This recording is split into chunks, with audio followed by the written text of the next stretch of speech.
Thanks for coming out. You will hear construction noise. The tech crew obviously will take a break, so that's the question. I was wondering myself, so I went and looked. We're going to go right down the line here. Maybe. Here we go. A little louder, please. We'll start Thank you. right at my end and go all the way down. You have 60 seconds to give a brief introduction.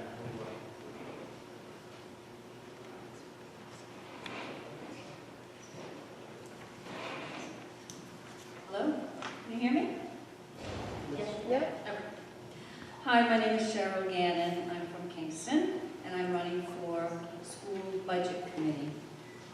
I have served on the Budget Committee for 7 years, not consecutively.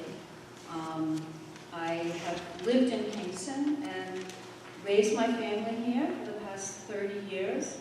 I love this community. I'm a proponent of public education, but I'm also a proponent of accountability for the spending and for the education of the students. I am very aware of the changing demographics of our community and the need for us to work collaboratively to determine ways, to explore ways to make sure that the school is adequately funded while not giving an excessive burden to the taxpayers. And in order to do that, we need to come together. And I would like to say that if I am re-elected, that is the kind of attitude that I will have and that I will promote for the Budget Committee. Thank you.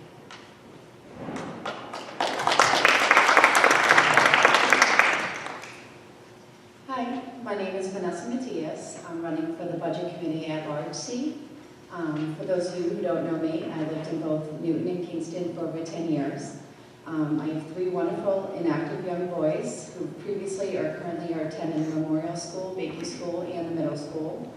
My husband and I first decided to move to Newton after our oldest son was 2 years old. We wanted a small community to raise our family in with a good school district close to the state line.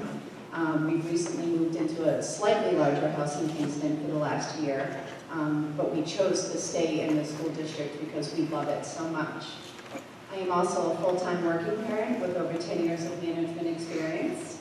You know, in my various roles of management, I've learned that it takes great skill and tact to successfully coach a group of individuals, each with their own personality and ideas, to work together as a team for a common goal. And this is a skill I hope to bring if I'm elected to the Budget Committee. I familiarize myself with our schools and the committees that are elected to serve the district. I've noticed a very strong divide amongst the members, and I feel as if in order for a community to work to its full capacity, those who serve need to embrace a difference of opinion, welcome various ideas or suggestions, solicit community involvement and feedback, and in my case, prepare a budget that is best suited for the greater good of the community it's elected to serve. I understand the struggles of our higher property taxes and want to help find a way to help offset those without the sacrifice to our children's education.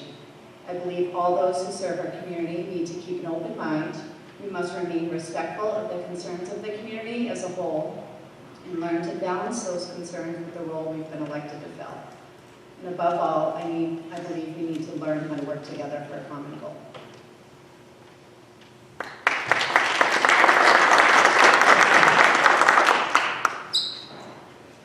Good evening. Is this working? Yes? No? Is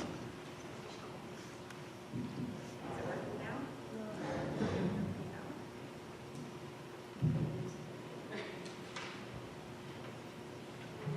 Is this one working? Yes. Okay, sorry. My name is Taryn Lytle, and I'm running for the Kingston School Board seat. I'm 42, I'm married.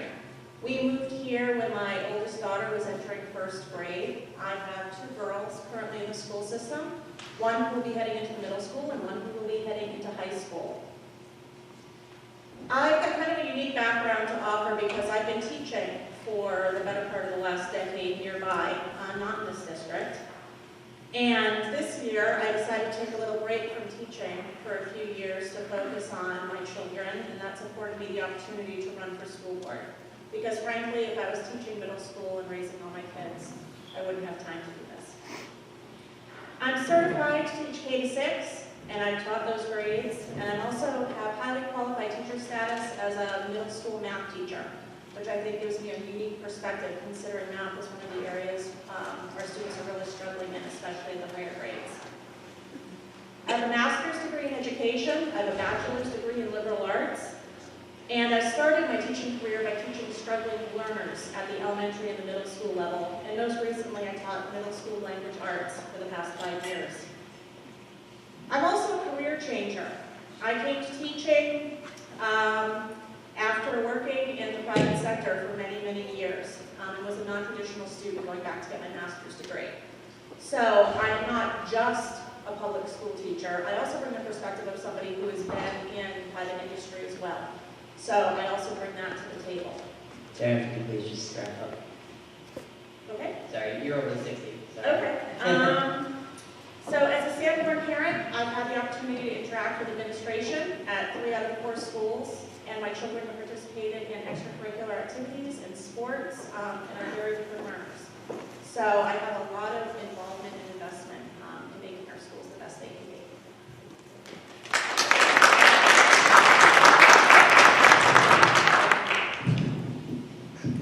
Don't take it personally. We're just under a time crunch. I'm Jan Bennett. I've been on the board for 18 years. My music ed professor at Boston University would remind the class often that we must rise to the level of our students. She reminded us that many of them would be smarter than we were, and many of them would be more talented. She would go on, though, about what we did have to offer to be good coaches, good adjudicators, good mentors, to open up the musical world and to continually develop our own personal skills to be able to rise to their level. I think about her all the time. Over the past 18 years, we have faced enormous challenges in this district. I have watched this community rise in spectacular achievements. One of them is where you are right now. We have faced enormous challenges with outstanding leadership from all quarters, community, administration, parents, teachers, and we will continue to meet them. If I am elected, I will continue to try to develop my skills and will continue to try to rise to the level of our students.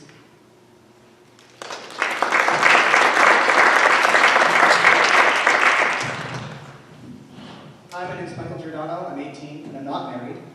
I want to start by stating how excited I am for the students that for the first time ever are hosting a Meet the Candidates night. It truly shows the dedication and desire that our Sanborn students have for their education, and I was delighted to receive the invitation. I'm so happy that you're all here tonight. For those of you who don't know me, I'm currently a senior at the high school. Some duties that I have in the district include my role as the president of the drama club, my involvement in high school chorus, my position in the student council, and the most relevant to today's event, my position on the school board as the student representative. The question I've received the most over the last few weeks has been, how and why are you doing this? My answer is fairly simple. I'm running because I believe I've acquired a unique perspective as a member of the school board and a student of the district. I have insight as to what students want and need, insights and experiences unlike the ones that other candidates offer. Simply because I have gone through our education system in its most recent state. And have close relationships with students, parents, faculty, and community members across the district. While I feel that I have redefined the role of the student representative and made as many effective changes as the position is capable of, I feel that the work I have started isn't nearly finished. My ideas are not currently voiced in committee meetings, on public sessions, and most importantly, as a voting member of the school board. I hope tonight to show you that I'm a candidate that you, the residents of Newton and Kingston, can elect with confidence, and that I will continue to be a valuable and responsible member of the Sanborn Regional School Board as your at-large member. Thank you.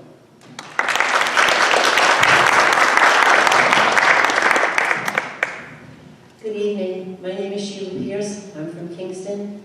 I am currently running for school board, and I am a sitting member of the school board. I'm one of the few here, or I think the only one here, that is running unopposed.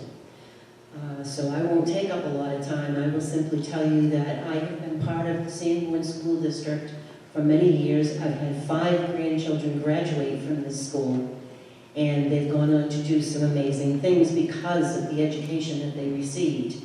I've worked closely here at the school for the past 9 years as part of the Booster Club for the athletic program. I've gotten to know the administrators, a lot of the teachers, the coaches.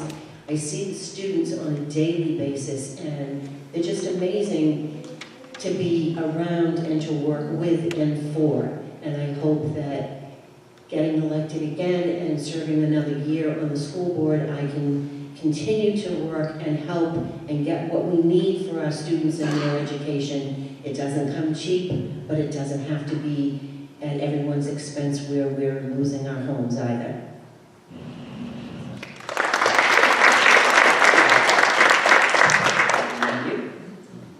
Just a point of notice, I'd like to just note some people who are not here.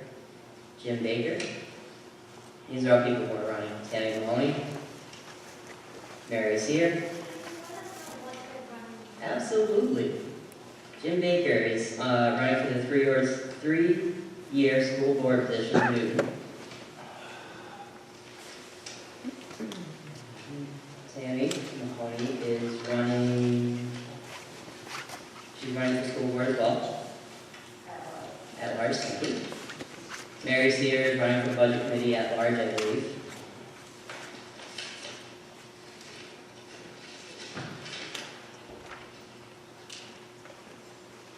There's Larry Heath running for school board. And there's also Sandy Osterloh, who is running for school budget committee.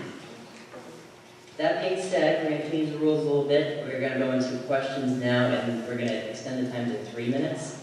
If you have a 10-second answer, that's perfectly acceptable, but you do have 3 minutes to answer. The question will be behind you if we need a refresher, but feel free to ask me to read it again or clarify, and I'll do the best I can. So starting in... We'll just start. We'll start down here and down the row, so the pressure is always going to be on her. No. What is your experience with public education? How has your experience influenced your work as a board budget committee member?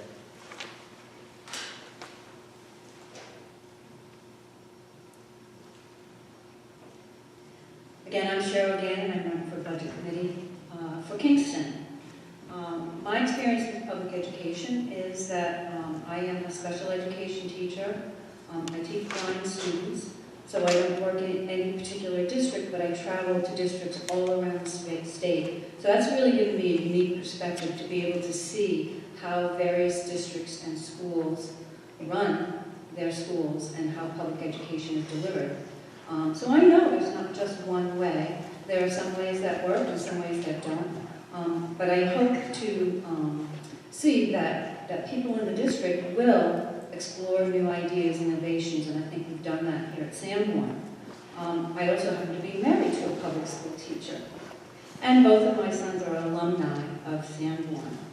I think that seeing different perspectives is really what I want to bring to the board. I want to bring a diversity of opinions and listen as a committee and base decisions on facts and information that we get.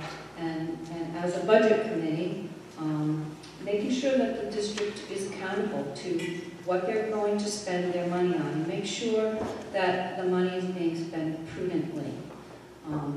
Yes, there are innovations, but also there are opportunities for grants, for matching funds. So I hope that the district will be exploring that, again, to bring balance to the burden on the taxpayer, as well as still maintaining the value of keeping a high quality of public education.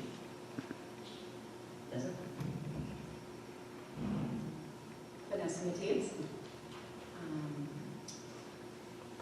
I have children in the district. As I mentioned before, I have a son in middle school, a son in elementary school, and one soon to be entering the district. And my children are vastly different. They learn differently. They're on different areas of the spectrum in terms of learning. It's helped me to understand that you can't always measure success by grades. Each child learns differently, and, I've learned that kids are much more than test scores. You have to keep an open mind, and you have to understand, what a school puts forth and the teachers and the staff and all that they do to work with the children in education, and it's so much more than what you see on paper. My kids have gotten a lot of help and support in the schools, and I'm really grateful for that.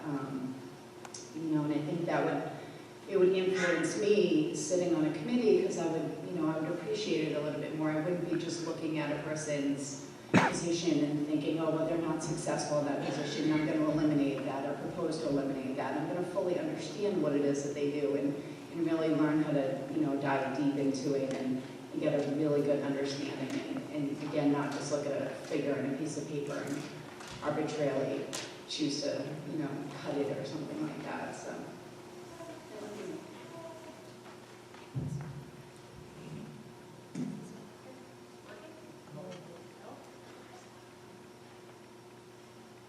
This one's working. So obviously I already told you my qualifications. But I don't think you can just rely on somebody's qualifications or their degrees. Unfortunate that I have those in education, but the thing that I really bring to the table is I get it. As a public school teacher and as a parent, I get it. I have sat on both sides of the table. I have had really tough discussions with parents as a public school teacher. I have had really tough discussions as a parent with teachers in this district. I have had difficult conversations with administrators, both working for them and talking to them as administrators in my children's school. There has been some conversation and chatter online about, well, if people have children in the district, you can't just say everything is great and they just want everything in the district. I have children in the district, so my eyes are wide open, okay? If you talk to any of the administrators that I've had kids in their schools, and you mention my name, they probably know me. And it's not because, oh, Mrs. Lytle is always bringing me flowers every week, okay? I'm a pragmatist and I'm a realist. One thing that I really get frustrated with is when people complain about things and have no idea how to solve it. Another thing that really bothers me is when people ask questions, but they don't really want to listen to the answer and possibly change their opinion based on getting more information. As a teacher, I would always tell my students, prove me wrong. If you want to argue with me, fabulous. Prove me wrong. I love it. Teach me something I don't know. And I think that's the type of frame of mind that I feel like people in public positions working with the schools need to have. It's great to have disagreements, but you can't disagree for the sake of disagree. Disagree because you see a problem, ask lots of questions and be quiet and listen to what the explanations are, and then regroup and talk to other people and figure out some possible paths of improvement. That's the perspective I take in my life personally, in my working world, in my family, and that's the perspective that I want to bring to the school board. The other thing, point I want to make is that I understand, there's a lot of people don't understand or misunderstand what the Common Core is. People are confused about competencies, about standards-based assessment, about performance-based assessment. I'm not confused about those things because I've been on grading and assessment committees for the past several years. I have rewritten middle school curriculum to align to the state-mandated Common Core standards. Before that, I had to align everything with the GLEs. I'm not confused about that. So I can explain that very clearly to anybody who is confused about it, because it is very confusing, and it's always changing. And one thing you can count on in education is it's always changing. And there is no perfect way to do something, because it's always changing. And because of that, you have to have the frame of mind that you're going to ask intelligent questions and listen to the answers. It doesn't mean you're going to get answers that you like, and it doesn't mean that what you say back to somebody they're going to like. But the only way you're going to move forward making good decisions for our students, which is really what it has to be about. kids have to be at the center of all decisions when it comes to the school board. That's my philosophy. If you don't have that philosophy, you know, that's up to you. But that's my philosophy. That's my teaching philosophy, and that's the philosophy I'll bring to the school board. You have to be ready to make difficult decisions and say, I'm going to do what's best for kids. That's what I do as a teacher. That's what I do as a parent in my house. That's what I do as a community member, and that's what I'll do in the school board.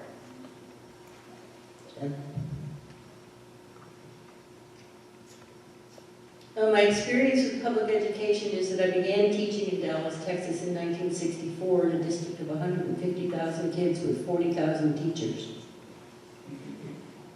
The next step was to go to Situate, Massachusetts, a little tiny town not unlike what we have here. The next step was to go to Lincoln Sudbury, a very regional district, a very affluent school district in Massachusetts. The next step was to go to the University of Mass at Lowell as an adjunct professor in oboe. The next step was to go to Belmont High School, an award-winning high school in Massachusetts. And in the meantime, a very short step at North Andover High School, where I met my wonderful husband, who is head of the science department. He's a physics major, which I can guarantee causes a lot of consternation at home versus science versus, you know, all of that. So, my influence has always been kids doing arts. I've probably irritated every superintendent that we've had here since I've been on the board by just yelping at them all the time about why we need more music, more art, more drum, more everything. And they roll their eyes sometimes, but I think everybody knows and can see, if you come to any of our events, that the increases are there. And that's because of the leadership that we've had in this area, because this superintendent and former superintendents believe in the importance of arts in public education. That's how my experience in Dallas isn't a whole lot of help here. I never even met the superintendent, let alone had an opinion that I feel that I have here. So that district is, what I got to see was leadership at all kinds of levels. And that experience is what I would continue to bring to the board and to the students in our district.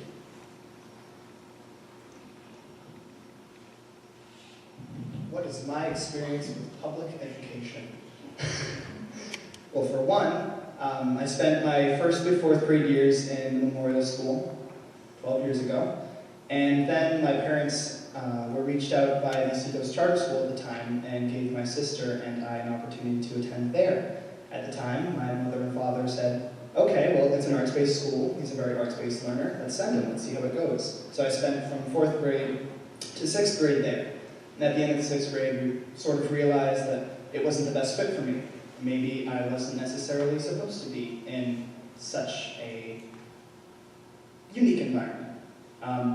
So they put me back in the middle school. I had reconnected with a lot of my old friends, and I've been in the middle school and then in the high school ever since. So not only do I have a really decent understanding of today's public education, I have a really, really, really good understanding of Sanborn's public education. What is competency-based grading? I've been through that. I've had teachers assess me based on competencies. I've had discussions with teachers. Why did I get this grade? How can we improve this? I've created a tutoring proposal using the help of other math teachers in the school. How can we get our math scores up? How can we essentially rework the way that we're teaching kids to try to ensure that we're looking as good as I believe we are to the state and to the country? How would my experience influence my work as a board member? I think over the last year, I've tried my best to take the experience I've received over the last 12 years and say, hey, this is what's working for me, this is what's not. This is what we have to fund, this is where we're lacking. I think that definitely have a place on the board, specifically in the policies committee. I think that there are a lot of things that happen in the policies committee that directly affect students, and I've certainly seen the impact on students when there are certain policies made by the policy committee. So I think one of my first acts as a school board member would be requesting to the school board chair that I be put on the policies committee, because that's where I feel one of my strongest areas are. I can provide the board with first-hand and second-hand experience as to what's working in our district and what we need to improve on. And that's just from seeing it from my own eyes.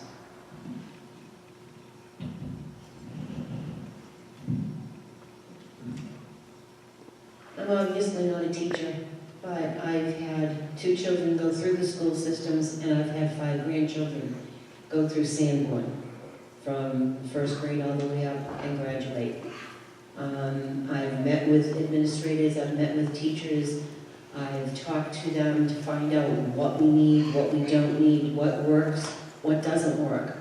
I am a strong supporter of not only the arts, but sports.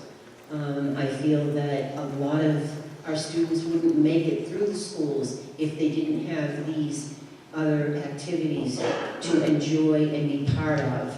I know a lot of people feel that, oh, well, we can't afford that, so let's just cut it. I don't believe we should be just cutting things. There's reasons to maintain certain things in our budget. Budget's hard.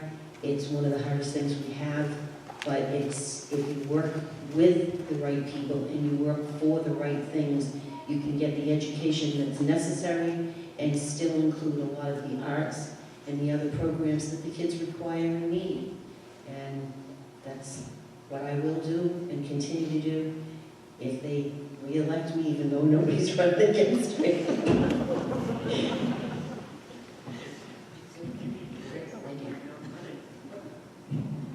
Second question. Do you see yourself primarily as a representative of the community or as a representative of the school system?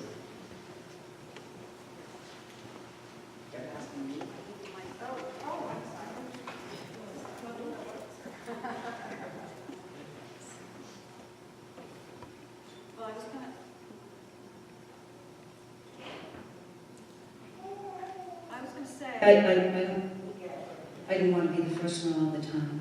I was going to hand it over to Vanessa, and then I saw the question. I'm going to take it.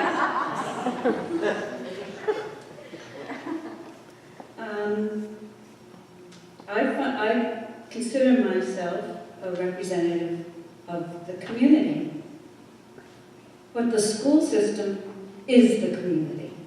So I represent both.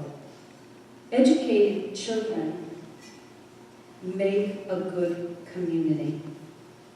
So we need to work together. I know I'm sounding like a broken record here, but in what I've seen in the past 2 years, the divide that has come in this community is very distressing. We need to work together. We need to find a common goal. We need to understand that the children we're educating today are going to be the community leaders of tomorrow. So if we don't support them now, they're not going to stay here. They're not going to want to give back to the community. And that's not good for any of us. We need to look at the changing demographics in our community and understand how we can find common goals and work together towards those common goals. And once we get to know each other and we share common goals, we can see how we can all benefit. And there's going to be ups and downs, there's no doubt about it. There are people with strong opinions on both ends. But if we are invested in making this community better and seeing how we can each contribute towards that, that's going to make a strong community. School system and community are one and the same. I agree with everything she said. And everything I'm going to say is redundant. So this will be difficult, but I said both as well, and for the same reason. I think community and schools are one, and I think you have to learn how to, again, work together as a community. I think somebody made a really good suggestion in a meeting I went to recently. The community needs to be able to rely on the school system for other things, and they need to understand it. And it's really our jobs to bring them two together. You know, the community needs to understand the importance of a good school system. You know, and even if you don't have kids invested in the school system, you need to be able to have faith in your school system and understand the importance of investing in it for so many other reasons, even if you feel as if you don't have kids in the system. So I represent the community because I am a member of the community. I have kids in the school system, but I feel as if, you know, I'm a representative of both. I want to bring them two together and make it one. I don't want it to be one or the other. You know, it needs to be all encompassing.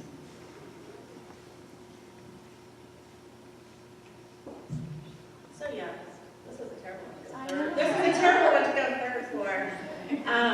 But yeah, I mean, due to what they said, but one of the most frustrating things, and that really motivated me to step outside my comfort zone and actually run for school board, which is way out of my normal routine, is that this community or school, which to me is like, what are you talking about? The school is the community. Like, it's the same thing. The school is the community is the school. And if you're in a situation that it's, are you representing us or are you representing the school? Well, the school is us. But the third thing that this question doesn't address, which is really always where my heart is representing the children. I don't care whether you are on the budget committee, the school board, the superintendent, the principal, the paraprofessional in the classroom. What should be on everyone's mind all the time is this right for children? And that doesn't necessarily mean that you're going to be spending more money on a particular thing. But to me, every decision that is made has to be asked, is this right for kids? And they are also one with the community and one with the school system. And I think that is something that sometimes is easy to lose focus on when adults are mired in their own adult issues. It's very easy to lose focus on what is the point. The point of public schools is to do the right thing and educate children who will hopefully grow up and be wonderful citizens and kind of carry on this good tradition of public service. And while I'm on this vein, hello, you've got a kid here, sorry, 18-year-old, but to me, 42 kid, right? You've got somebody here who is, to me, representing everything that we are saying that we want the high school to do. We want the high school to have, you know, educated children who are involved, who want to be good citizens, and who have, you know, decorum and poise, and are cool in the face of challenges and not afraid to take things on. Here's a senior who's running for the school board. If there's any better advertisement for what the school system should be doing, I can't really imagine what it is. Maybe So, I shouldn't even answer the question. that's it.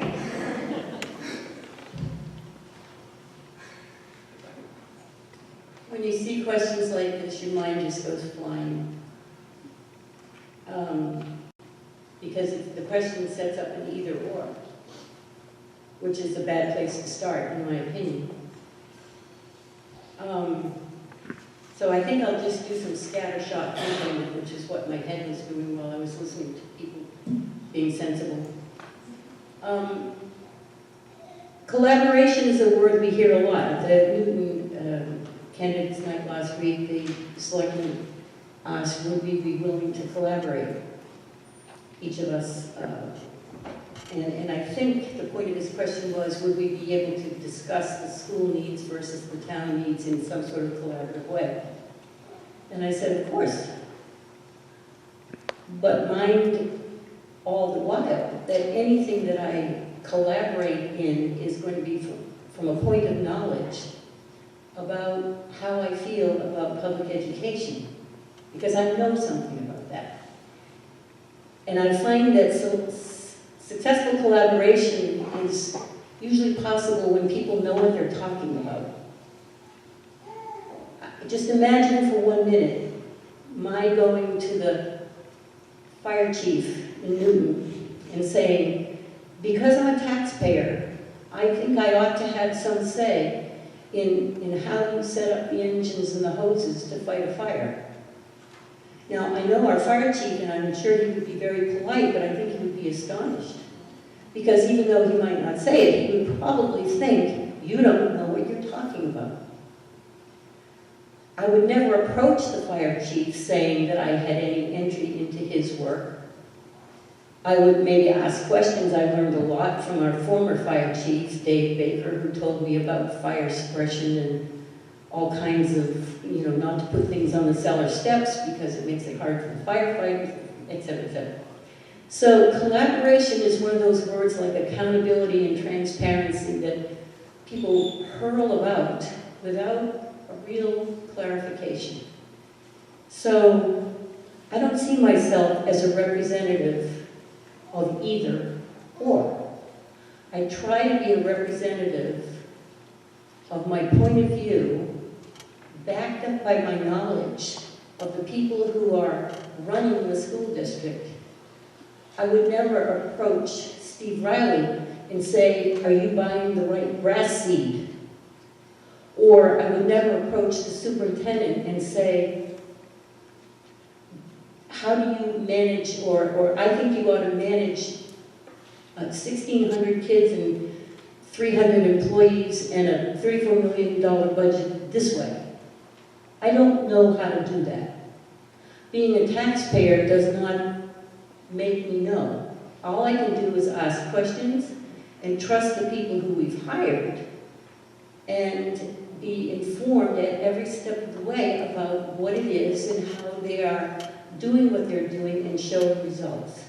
That's what I have found to be the successful route to collaboration. And invariably, you're going to end up supporting both the community and the school district. And then I try to say to people, you don't enter into a collaboration with your mouth, you enter it with your ears. Unlike anybody else running this election, I didn't get a choice. Nobody looked at me and said, well, do you want to be a participant of the school system today, or do you want to be a member of the community? I was born here, I was put into the schools, and I was raised through the schools. All the while, being raised by parents who were very involved in the community, surrounding myself by their friends who were also very involved in the community, and myself being as involved in the Sanborn community and the community that the town has created just as much. So, like everyone else, the simple answer, I suppose, would be both. But there's certainly a difference for me, because I have direct access to all of the students in the high school and many of the students in the middle school and elementary schools, should I look for it. It's hard to say, well, pick one or pick the other one, because like everyone else has said before me, community and the district go hand in hand. I represent, and in 3 months I will be a proud graduate of the district. Three or 4 months I'll be a proud graduate of the district. I hope I'll graduate, yes. So I'm a product of what Sanborn can be and raise. To the school system, I represent the concerns and voices from the community in regards to a variety of challenges across the district. Running at large was a decision I made for a very specific reason. I didn't look at the ballot and say, well, there's no one for this one, so I guess I'll do it. I ran at large because I wanted to be able to say to students from Newton and Kingston, parents from Newton and Kingston, and community members from Newton and Kingston, I'm here to represent you. I'm here to hear your voices, and I'm here to bring your concerns to the school board. Because there is a compromise. There is a balance between what this school board, what this budget committee, and what this district has to offer.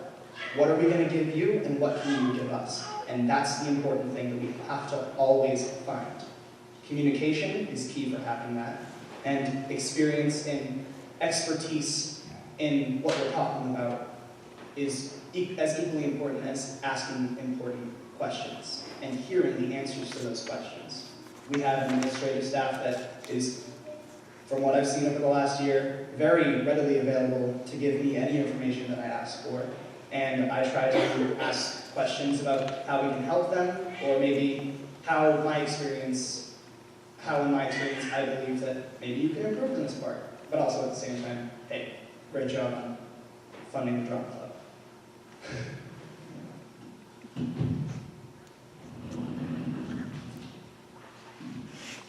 I guess I have to say that I would reiterate just about everything that everyone before me has said.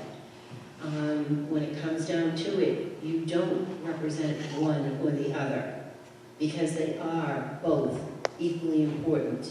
You represent the students, you represent the school, but you represent the community as well. And those students are going to be the community. They are going to be our leaders.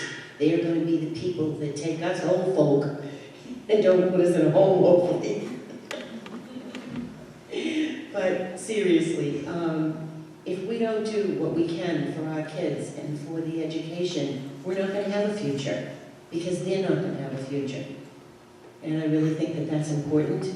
And I think the community is behind the kids, even though a lot of people say, oh, well, I don't want to pay the taxes. But when it comes right down to it, I think most people out there are going to look at it and say, you know what, if I have to pay a few more pennies every year, or a few more dollars every year, it's worth it, because my kid's got a good education, now it's someone else's turn.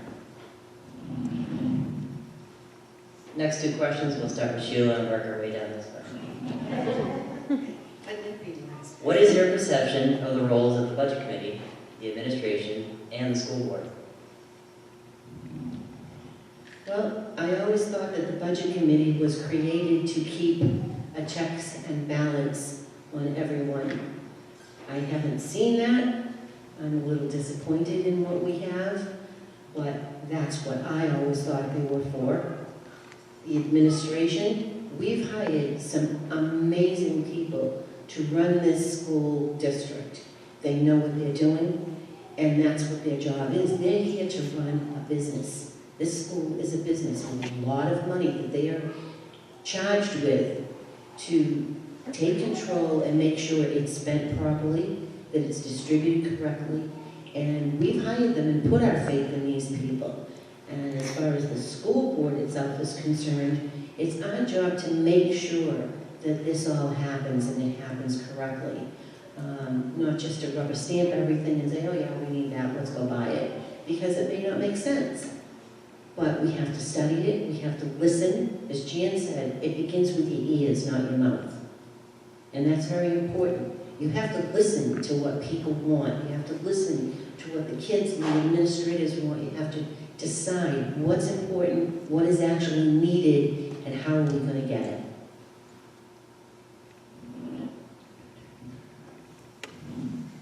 This was a question I was asking myself fairly often about a year ago around this time. I said, all right, Mike, you're going to sit down, you're going to figure out what is the budget committee, what do they do, what is the school board, what do they do. I had a pretty decent understanding of what the administration does. I never really had any direct contact with them other than asking questions, but that's fortunate on my part. I realized all of these boards, all of these groups of people, first of all, have to have very open routes of conversation. They have to be unified, they have to be working for the district with common goals. There are differences in their tasks, and there are differences in the members of these groups' opinions.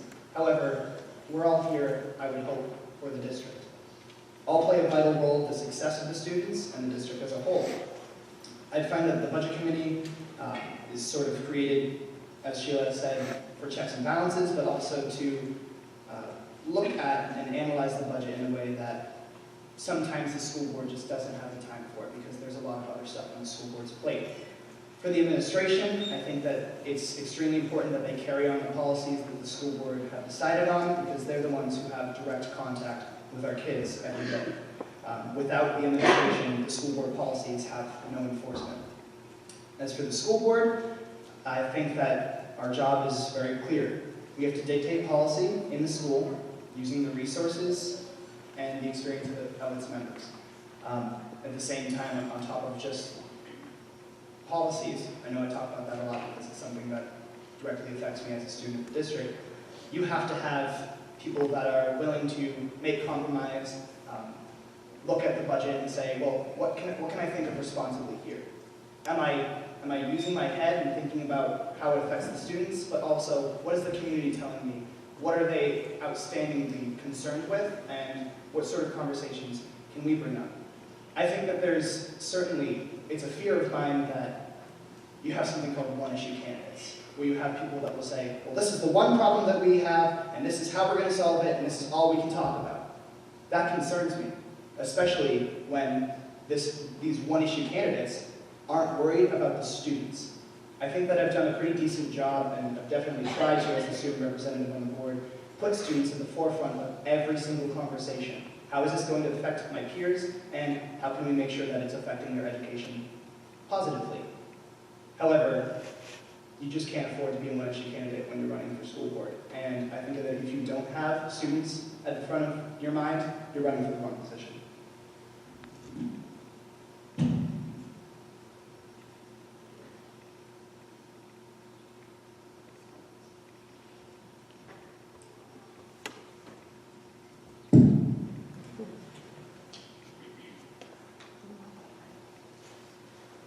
All of these questions would take weeks.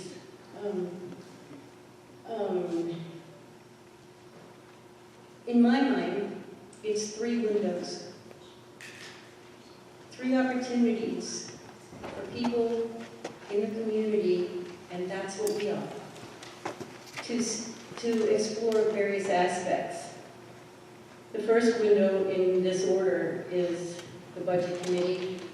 I don't think this was put in a prioritized way, but on our page it says the Budget Committee.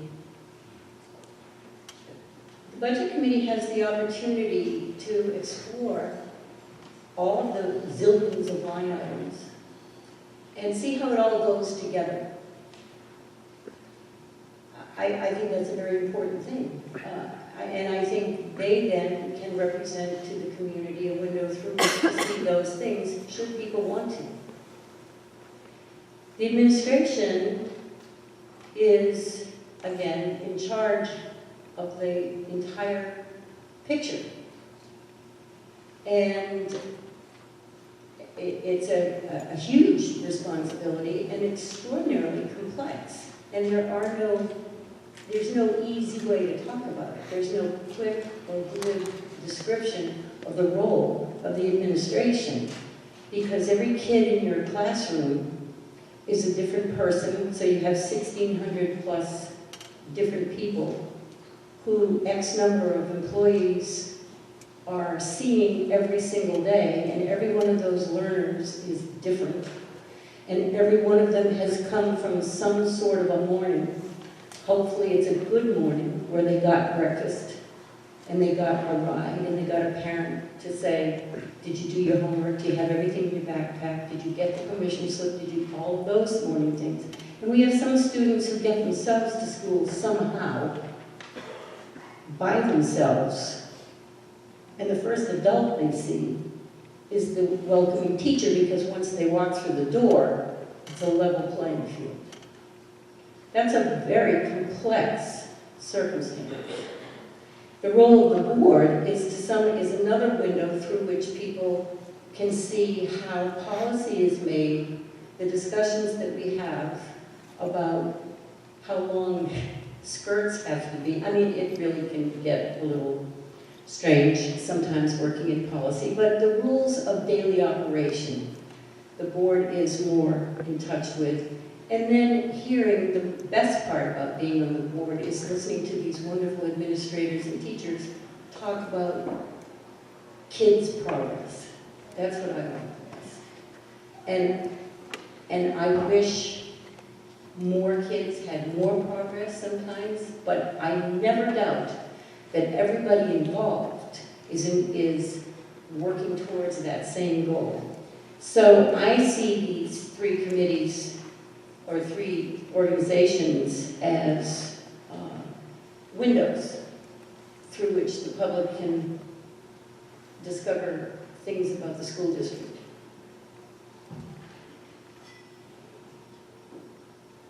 So I see this as slightly more nuanced probably, because as a teacher, I wouldn't lump administration into all one category, although the perception from the outside is sometimes that way. I take it down a notch and say there's the teachers who are, if you want to know what's going on, talk to the teachers and the students. Okay? The teachers are dealing with the day-to-day. They know what's going on. They know which kid, as Jan said, came ready to learn and which kid didn't. And then their principals, vice principals, their bosses, are going to be kind of taking care of problems in the building, putting out fires, supervising teachers, hopefully getting in the classrooms as much as possible from a teacher's perspective. I think that's a huge role of an effective building administrator, is that they are in those classrooms and they know what's going on. And then you've got the superintendent.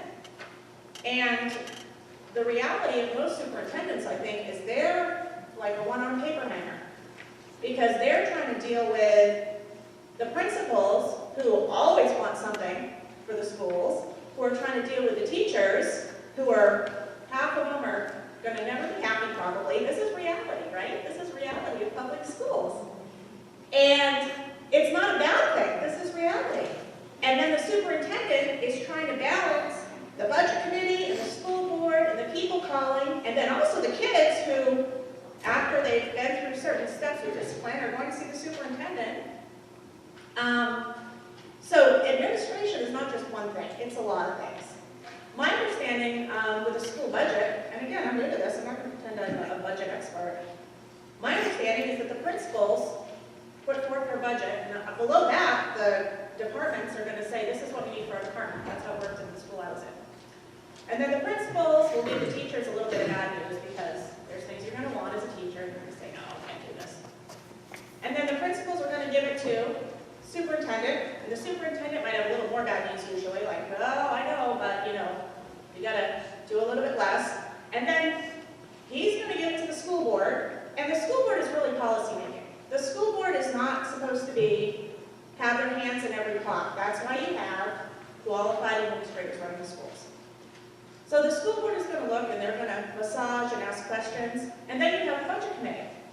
And my understanding of the budget committee is that they're supposed to be looking through to make sure there's not extra padding, but that the educational needs of the students, we're back again to the students, are the educational needs of the students being met? So, again, every single decision that is made, from teachers to building principal to the superintendent to the school board to the budget committee, every single person along the line needs to always be asking, are the educational needs of the students being met? And I don't think for Sanborn, the goal should be, are we meeting them? I don't want teachers who are meeting my children's needs. I want teachers who are exceeding. I want teachers who are excited to show up for work. I want administrators who are enthusiastically visiting the new teachers' classrooms and the older teachers' classrooms and every classroom in between. I want a superintendent who is out in the community attending plays and visiting classrooms and talking to the administrators and showing that he really knows what's happening. And I want people on the budget committee and the school board who are always asking themselves, is what I am recommending the best thing for students to get Sanborn to the next level?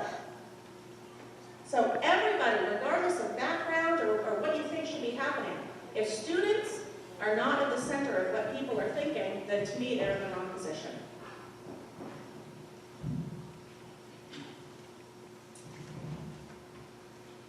I'm going to start with the admin. I think the admin is a very important role. Personally, I applaud them for the work that they do. I would not want to pretend to know how to run a school district, and I will never pretend that. My perception, the admin, they lead our school, they lead our students, they lead our staff. They help the other committee, the budget committee as well as the school board, they help us understand their challenges and their needs of the school district, amongst the millions of other things that the admin does.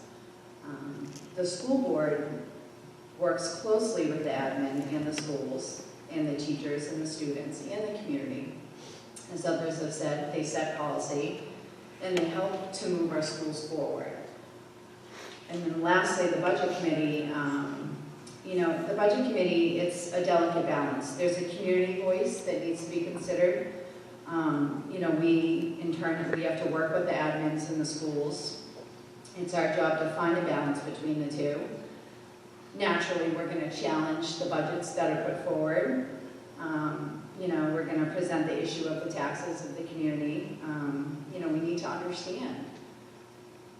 And it's our responsibility to help the community understand the budget that we're putting forward. I think that's sort of what hasn't been happening.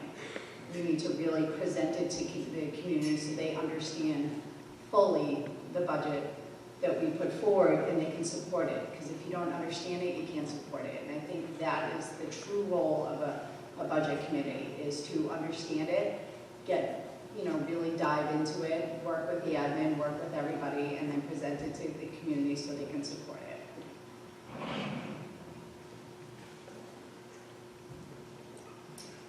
This is a really important question because each of these entities do have their own roles, and these are defined by state laws, by the RSAs.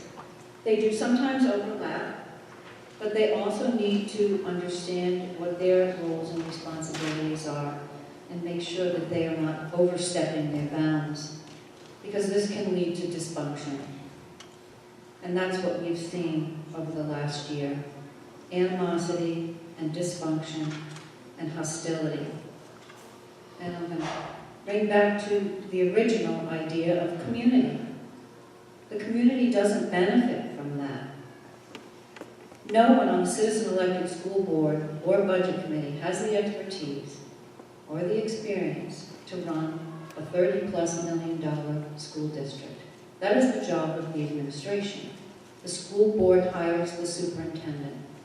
The superintendent brings forth candidates who are vetted, who show they have qualifications and experience to do their jobs. It is not the job of either the budget committee or the school board to micromanage.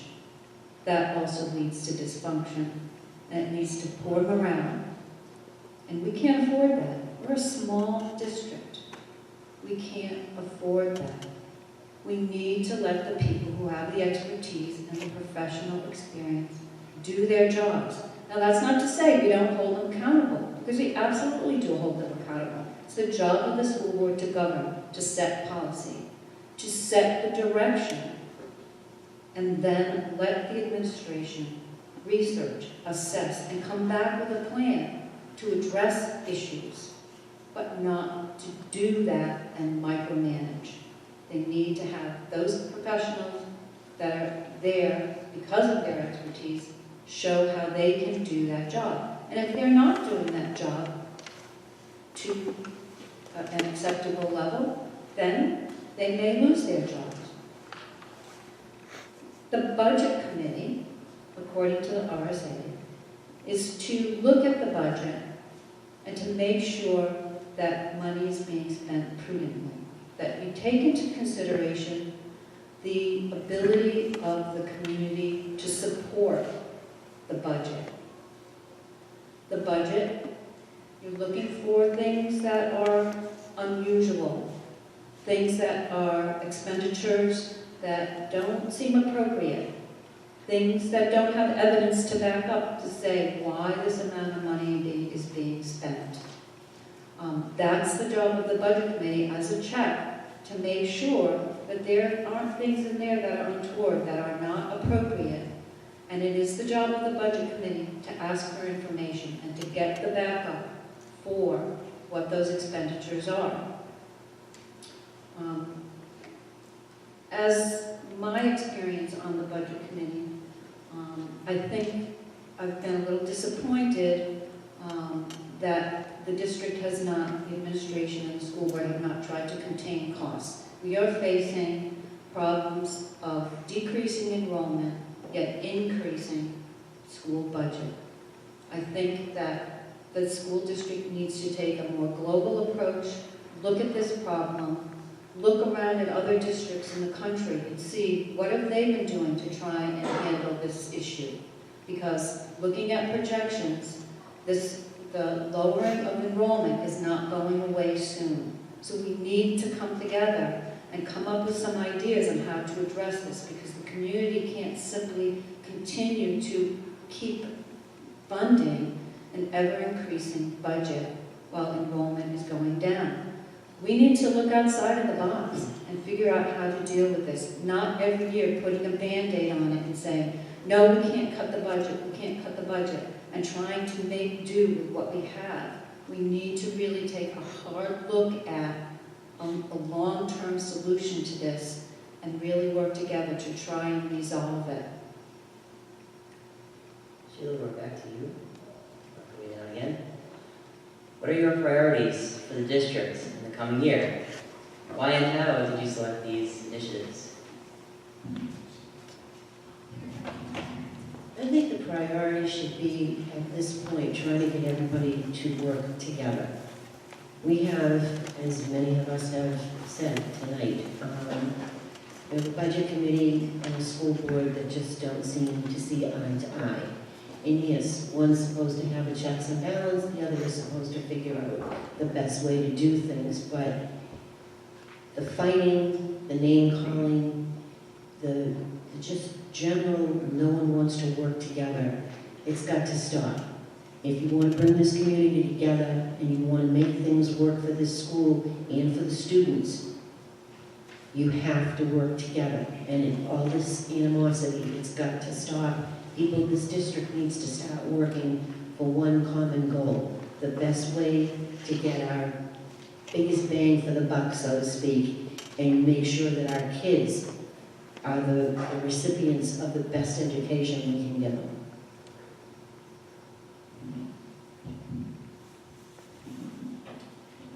Being someone who oftentimes spends 13 hours a day in this building, from 7 a.m. to 8 p.m., varies sometimes, but coming up with a couple priorities has been really difficult for me. However, I sort of narrowed it down to 3. First one is retaining staff and students.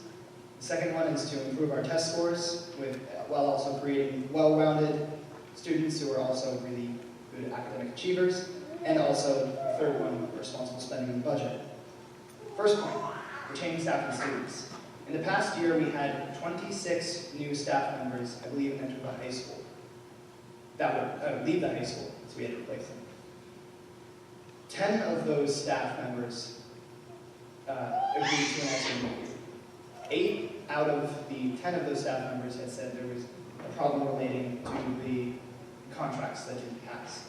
Now, do I think that's the only reason that staff members may be leaving our district? Absolutely not. However, I think that if we promote more exit interviews and are asking more parents and more teachers what their problems are in the district, I think we can really make some good progress there. So I think retaining staff and retaining students, it combats declining enrollment, it combats having to pay for training a new teacher in a district, because we can all admit Sanborn has a lot of unique features that sometimes teachers have to adapt to very quickly. Improving our test scores. It's not a secret that Sanborn is not among one of the highest math test takers in the state. I myself have experienced this taking the SATs over the past year. I think that my perspective that I can bring to the board is this is what worked for me, this is what has been working for my peers, and this is what I'm continuing to ask other students, hey, how are your math classes going? I have high hopes for the new math programs that are coming to the high school and the district. Hopefully we'll see we hear this often, measurable outcomes that will come back and show us whether the math programs are working or not. And if they are, great job, let's keep running with it. And if they're not, let's make some changes. And the third thing, responsible spending in the budget. I think that you have certainly a cost per student ratio. While I don't believe that students can even remotely just say, hey, that kid costs $1,000, you can't do that. However, there's certainly a cost that comes with educating our students. The role, however, of the school board is to take the budget that is provided for by the students, not by the students, by the community. For instance, right now, on March 14th, hopefully you're all going to go vote, and you're all going to vote on whether you want to support the default budget or the proposed budget. The proposed budget that we decided on the deliberative session was proposed by a member of, not the budget committee, or the school board, it was proposed by a community member. So the budget that you as a community give us, we have to take that and we have to look at it responsibly, we have to look at it with neutral eyes, and we have to say, how is this going to affect our students, and how are we going to make it benefit the students, and at the same time, giving the community return on their investment. Okay.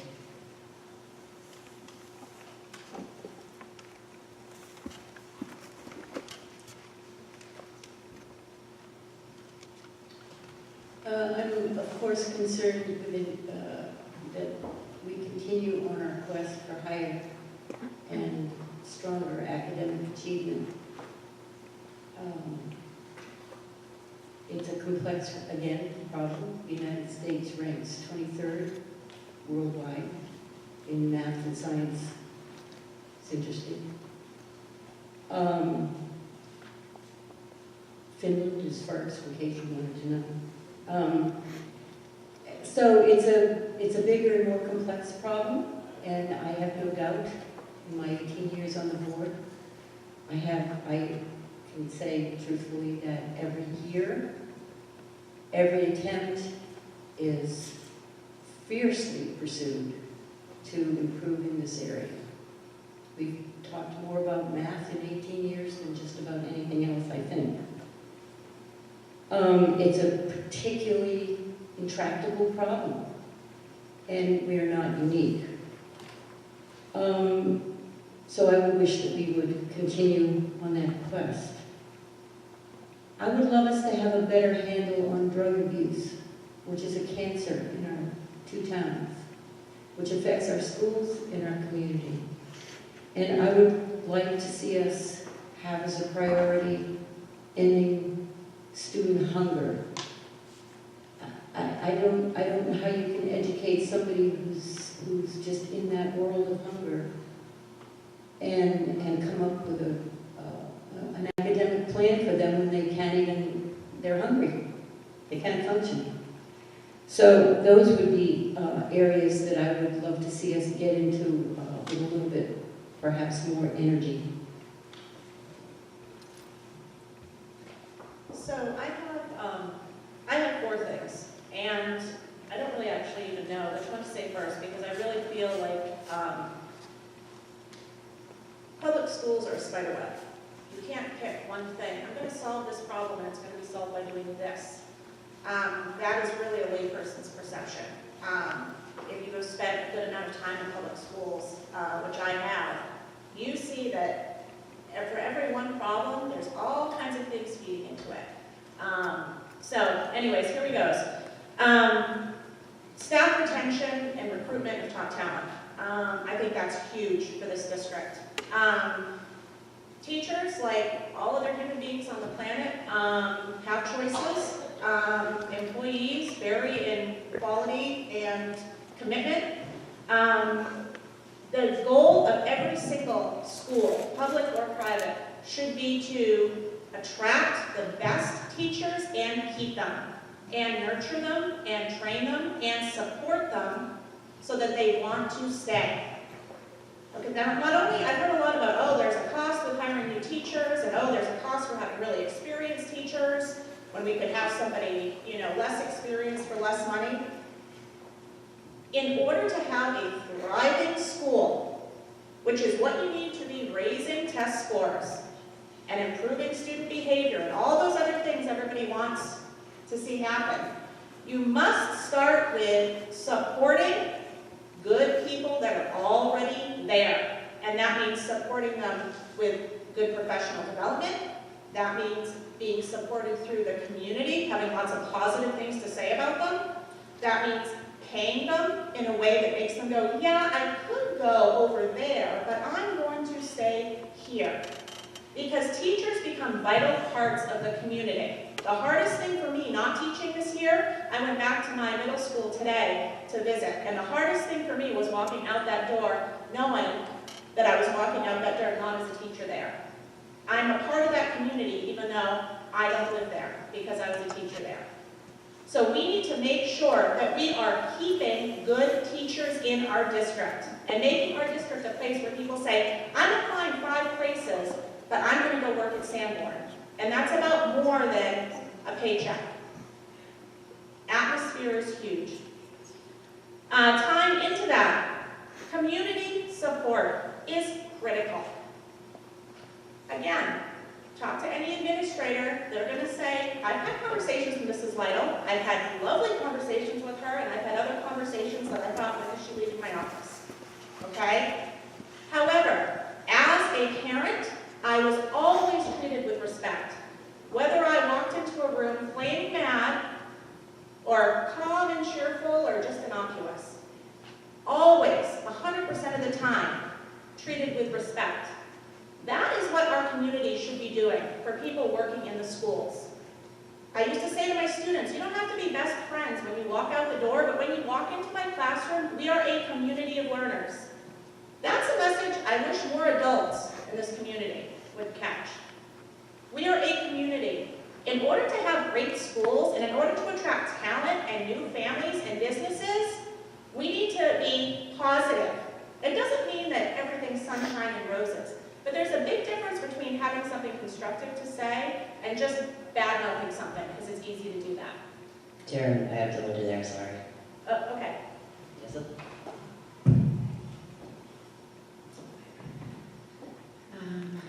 This sort of coincides with the platform as to why I'm running. You know, I think my main priority for the district for the coming year is really going to be to help mend the divide, like a lot of people say. You know, really getting folks to work together. You know, we have to embrace a difference of opinion. Everybody feels as if what they're supporting is the most important thing in the world. I have teacher friends that understand schools' challenges, and I have friends that don't understand that. I've had to talk with both of them and really help them to understand what I'm trying to do. I'm trying to be that middle grounded person for everybody. I'm really trying to, you know, welcome everybody's ideas and suggestions and solicit community involvement and feedback. And I'm trying to think of more constructive ways to get that feedback and get folks to really work together. You know, get true representatives of many different classes or folks that are passionate about different things. You know, I want to get, you know, a district forum to solicit other district feedback. I know that there's something in the works, somebody had mentioned. You know, and really help the community understand our role and really buy into it and support it. And in turn, I can help to better support the schools and the community and the districts as one. So again, it's really just mending that divide, and you need to know how to really manage personalities and stop with the finger pointing. I've really gone silent recently, you know, with a lot of the debate that's going on online, and I really try to step back and distance myself from that because it's really counterproductive. You know, we need to really kind of step back and say, guys, what are we trying to accomplish? You know, let's be a bigger person here, and let's really step to the plate. And you know, I want to hear your ideas, and I may not agree with them, but that doesn't mean I'm not going to roll up my sleeves and not walk out of this room and understand them. You know, and I don't want to leave until we can sort of see eye to eye or some sort of common ground. And that would be really my top priority, you know, is to understand all the budgets that are put before me and be able to explain to the community, you know, why my budget is different, or you know, why the admin is different, and have them help me understand what it is that's important to them and why do I need to support that when I put forth my budget, and so on and so forth. So it's really just working together as a community, and it benefits all of us, and what's going on now really isn't. It's tearing us apart.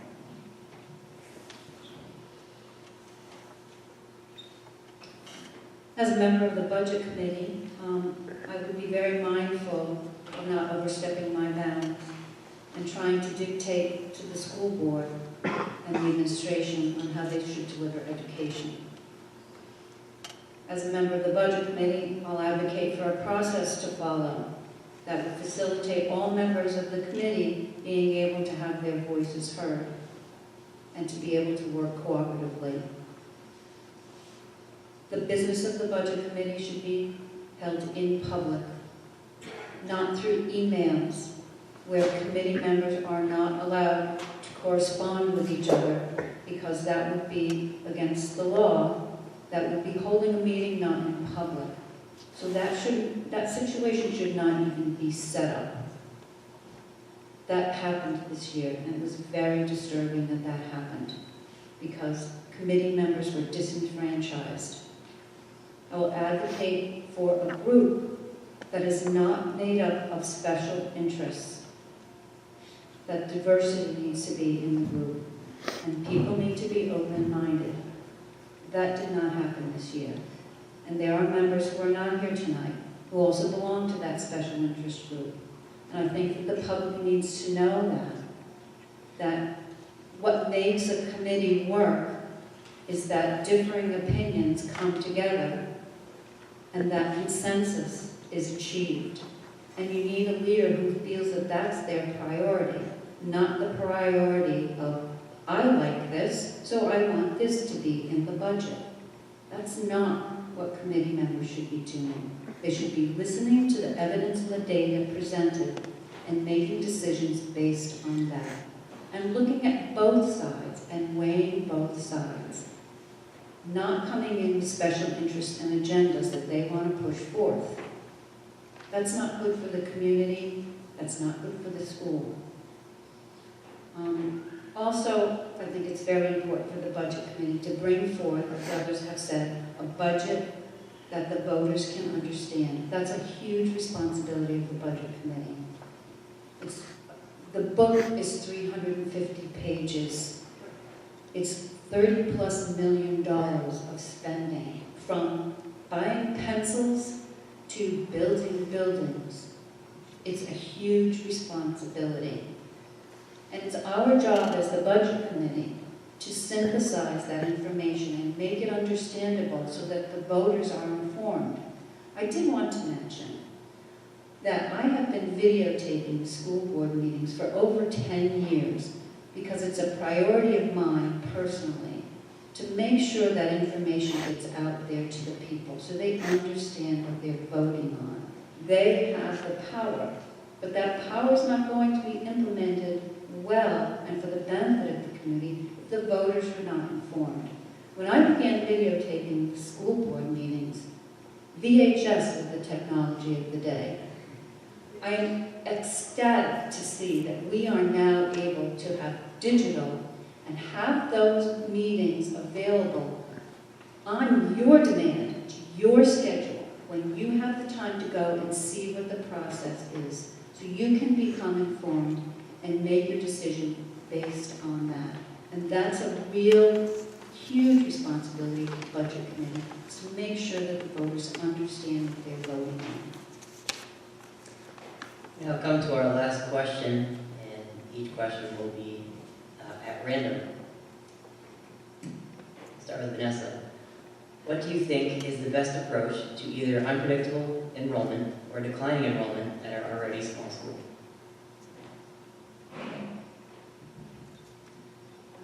This one's a little bit tricky. I think there's a very delicate balance here. I feel as if you need adequate teacher-staff ratio to support children. However, you do need constant reassessment of that. I feel as if the superintendent did address that with some staff cuts this year. Again, I don't have a background in education, so I don't have all the answers to this one, unfortunately. I would like to solicit other districts' feedback and ideas as to how they handle it, because it is a statewide issue, and just really broaden that that idea box that we get from folks, and see what we can pull out. I mean, I don't have the answer to it, unfortunately, but I feel as if we just have to keep it at the forefront of our mind and continue to talk about it. I think we'll come to a solution if we can continue to get ideas from folks. Jill? Jill? Sorry.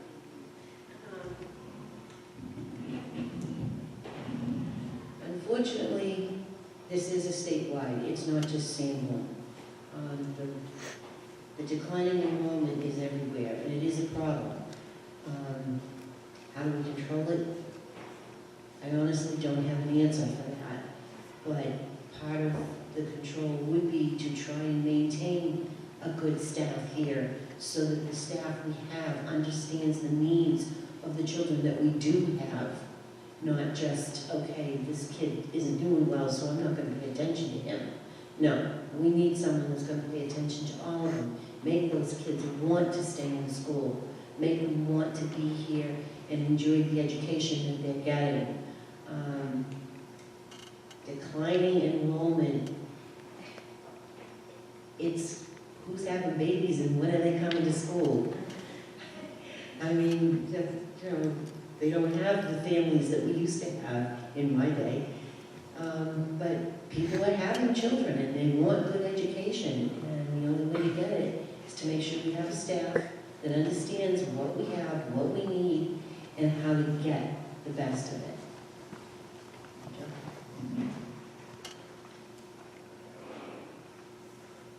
Well, this definitely is an issue. I wish I had the answer. I think it's a new issue.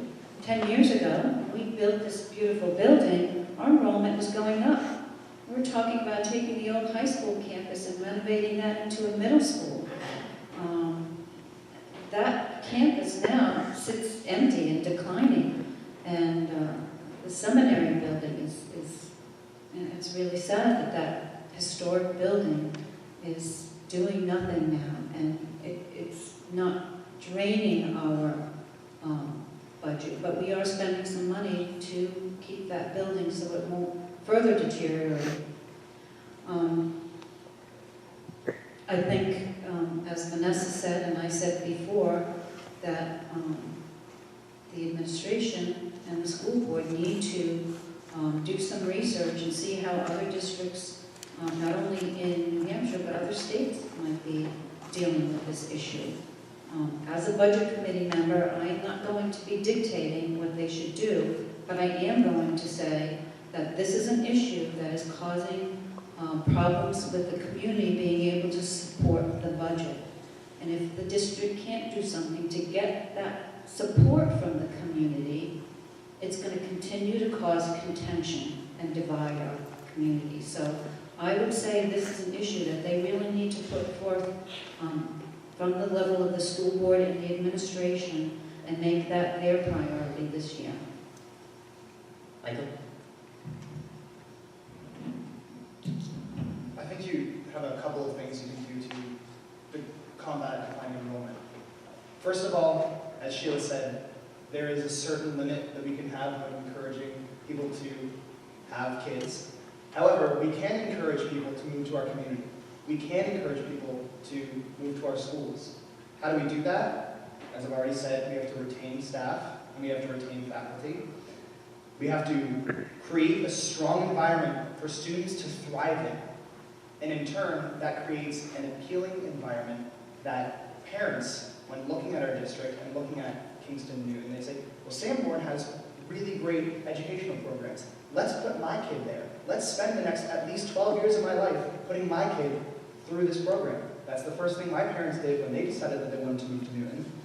I think you also have to work on creating and increasing our test scores, as I already mentioned, to make sure that our school and our district is among the top in the state, because we're already achieving attention for some of the innovations and programs that we're working on that are creating well-rounded students and well-educated students, but we also have to ensure that academically, we're competitive. Financially, we're competitive. I want to make sure that Sanborn is the best that it can be because I believe in this district, I believe in these schools, and I most of all, and most certainly believe in our students. Jen?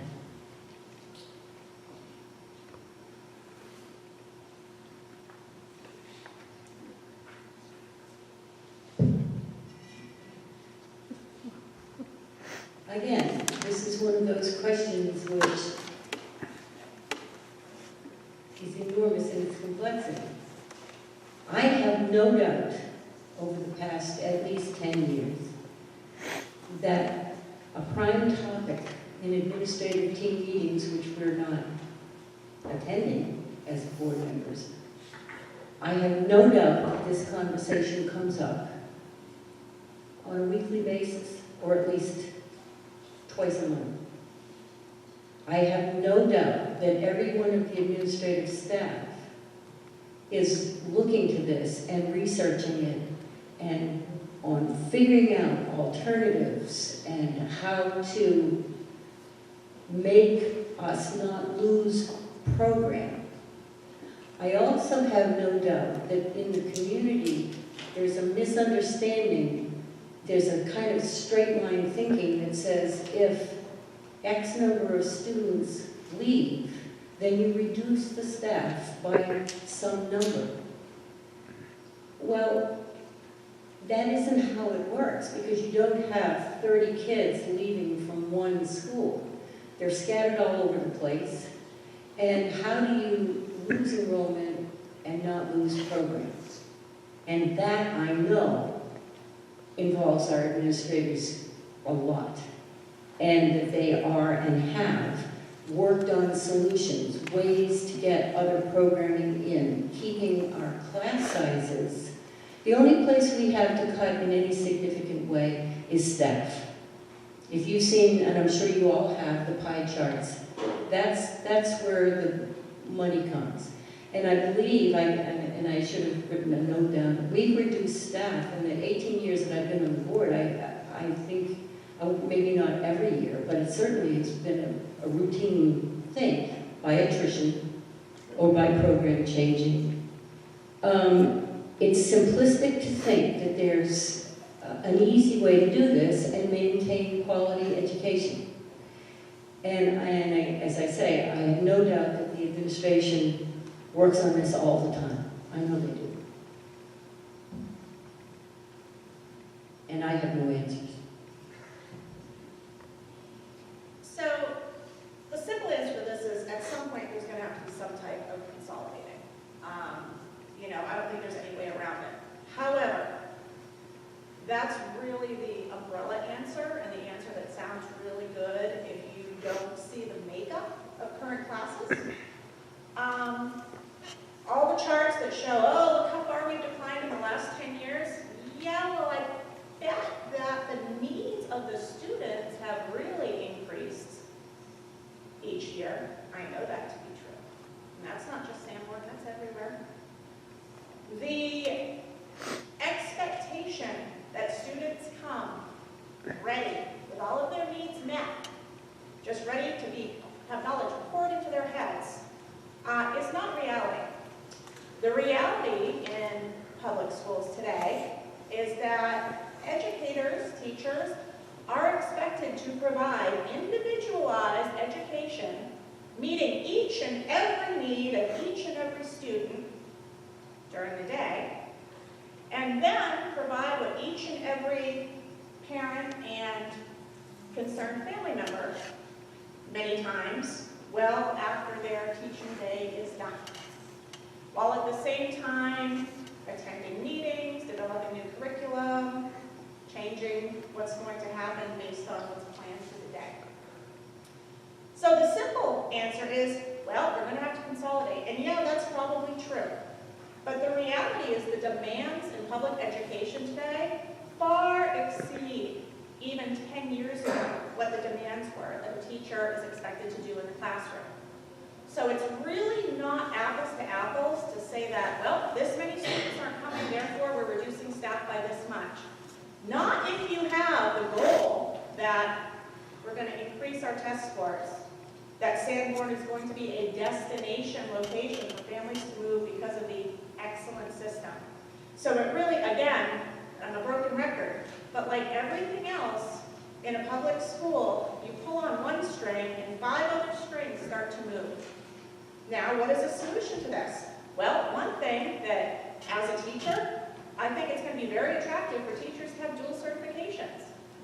Because if staff is going to need to be reduced, and already staff members have been reduced, teachers that have dual certifications or are highly qualified in different areas are more adaptable to be able to work in different classrooms.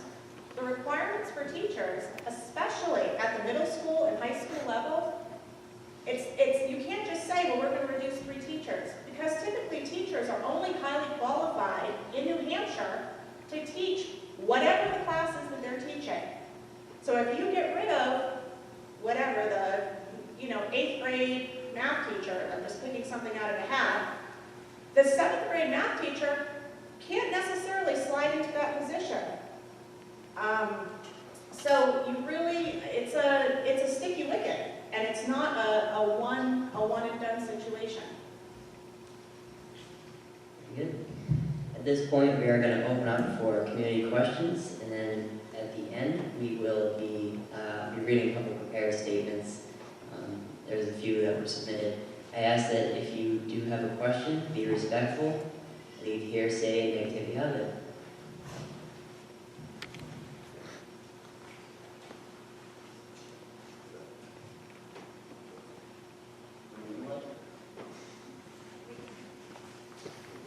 Can you hear me? Okay. This isn't a question, I apologize, but I can end it with my voice going up, and I can inflect my voice at the end and go back and make it sound. Very glad to do. Just a few things. First of all, I want to just commend and thank students for the voice. This is an amazing event, and to have our students in our schools be this involved and this invested in the future of the education in Sanborn is just a really awesome thing. So thank you.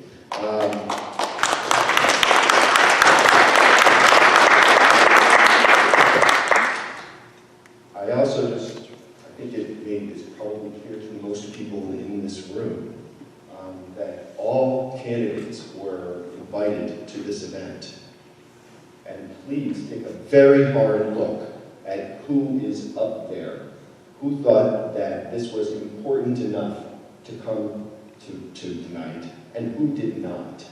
And in spite of what some candidates may say about how concerned we are about our school district and that they want to make education a priority, these are the people who do. And so I'm asking you, I'm going to vote for every single one of them. Thank God you guys aren't voting against me. And I'm asking you to do that as well. I also want to point out that, I know many of you, not all of you, but I know many of you, and can endorse every single one of you. I have had the great privilege and honor to actually serve for many years on the budget committee with Cheryl Gannon. And I will tell you, we have been on the other side many times. We were not always in agreement. But we had, in past budget committees, they were conducted with respect, and the voices of all members of the budget committee were heard. We actually had bylaws that were respected and followed. And one of the very first actions of this year's budget committee was that our chairman did away with bylaws. That was one of the very first things they did this year. The vote was not unanimous. But it didn't matter. Please wrap up here. So I just want to say thank you for all of you for stepping up. This is a difficult thing to do, and appreciate it. And I just urge all to vote for the candidates you see here who thought that this was important enough to actually show up. Thank you.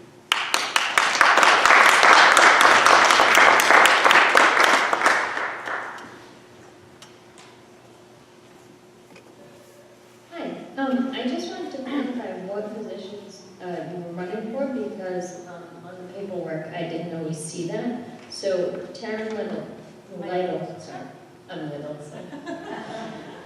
you are the Kingston for 3 years. School board, yep. Yep, the school board. And Sheila Pierce, you are the school board Kingston 1 year. And Jan Bennett is from Newton for 3 years. And member at large Newton, Kingston Newton for 3 years is Michael. And then I have budget committee, 1 member from Kingston for 3 years is Cheryl. And then the last one who's here is the member at large from Kingston Newton for 2 years, and that's Vanessa. Right?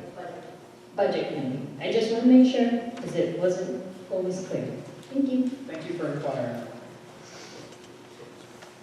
More questions? Please come ask. We're very happy to answer. Yeah.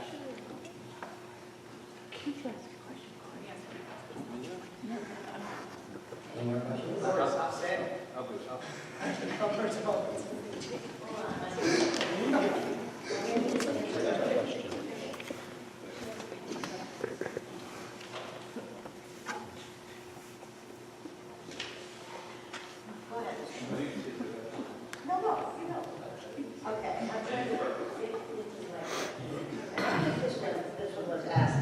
Whoa, that's really loud. I'm Tammy Luck from Newton, and my question is, public schools are required to meet and provide educational opportunities for all children, those that struggle and the advanced learners, to help prepare them for post-secondary military service or the workforce. Workforce commitments that come after graduation. If elected, will that primary responsibility be at the forefront of the budget development and policy decisions that you deliberate while serving on either of those committees? Is this a general question or specific? That's just to anybody. Please take a minute each to answer. I don't think there's much of a choice, Tam. I think that that's what I've been campaigning for. I think that's what we're elected to do. We're here for the students, I hope, and I hope that the town elects people that are here for the students. And if you're not trying to prepare students from the second they hit our kindergartens to the second they graduate on that stage, then I really worry about the future of our education, because we have people that are running that are really passionate about ensuring that exactly what you just said happens. And I think that as a candidate, I've tried to be as in support of that as I possibly can. So yeah, yes.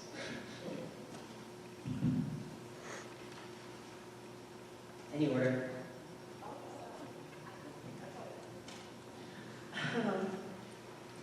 So, yeah, I'm all about the students. I think, and that's why I really qualified the last question, which is declining enrollments. What should we do? That's what you always, the reason that's so tough, especially at the high school level, is because you may only have a handful of kids in a certain class or program, but for those kids, that is absolutely what they need. One of the things that came to our family that was unfortunate was that Sanborn was too small to support an ROTC program, because I feel like that at the high school level is great for some kids. And we had a situation of somebody that really would have benefited from that. So I think you've got to keep that in mind. And you have to keep in mind that not every kid is going on to college.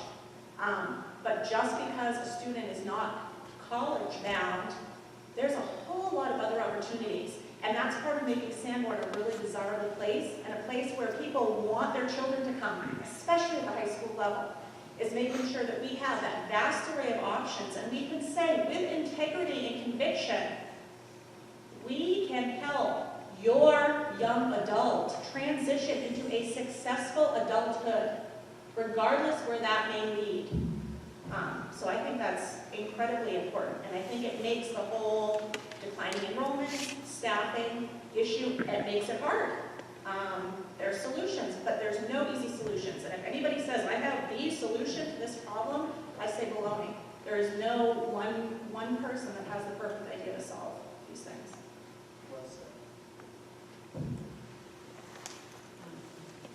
A little bit more general, but, you know, being a mom of 3 kids, I see 3 different personalities, and I don't anticipate that all of my children are going to take the same path in life. I anticipate they will probably all take different paths. So I understand that whatever budget I put forward, it needs to support, you know, the different personalities of every child and everything that they want to accomplish in life, whether it be to go to school or be a, you know, professional sports athlete, or maybe go on to trade school. It's something that my husband and I talk about tremendously. We would encourage our children to do well in school to the best of their capabilities, and we will try to support them in that way. And again, you know, you have to support a school district and budget and everything that helps support that. So I think it's vital and it's important.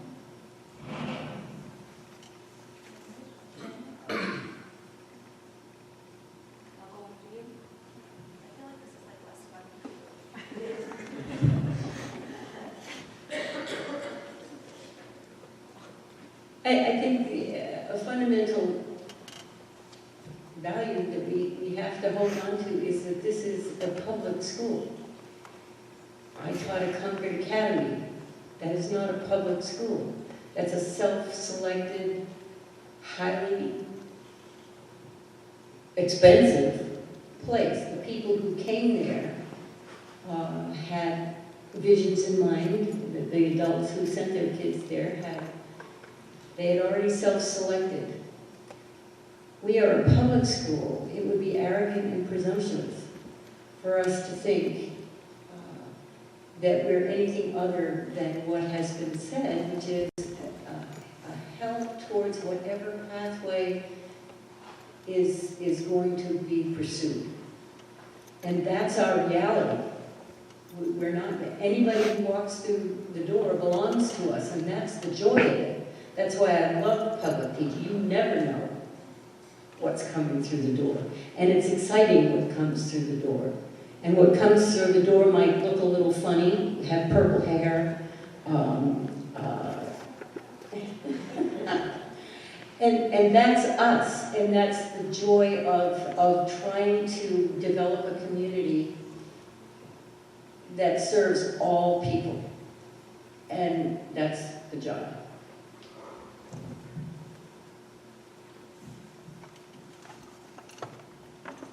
Well, we're here as candidates for school board and school budget committee.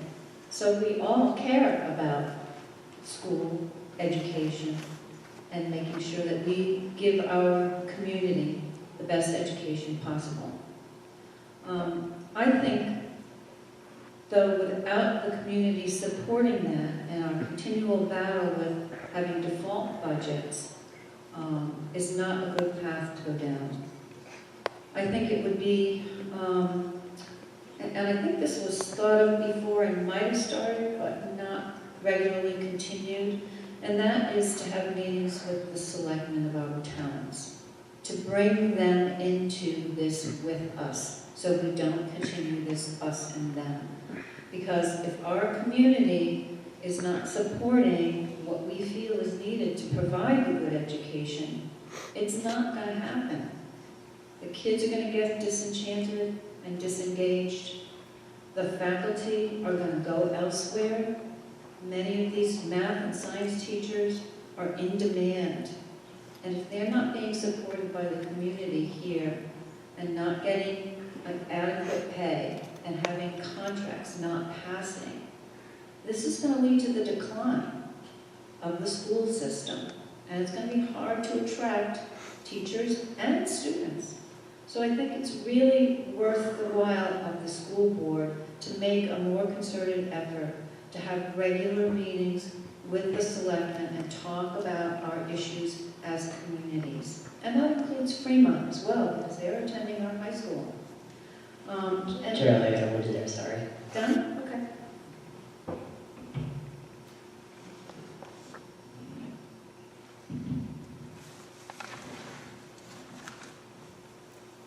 I have a very personal vested investment in this school. I have been part of the athletic program, like I said, part of the Booster Club for the past 9 years. If it hadn't been for the sports program, I can honestly say that 2 of my grandchildren probably wouldn't have made it through school. If it hadn't been for Brian's staff, my grandson would not have made it. I get emotional, but I'm sorry. It took him 6 years to get through college, but he did it. And he wouldn't have graduated here if it wasn't for Brian. But Brian's bald because of him. If we don't stand behind our students and we don't help these kids get ready for life, we've let them down. And that's our job, not to let them down.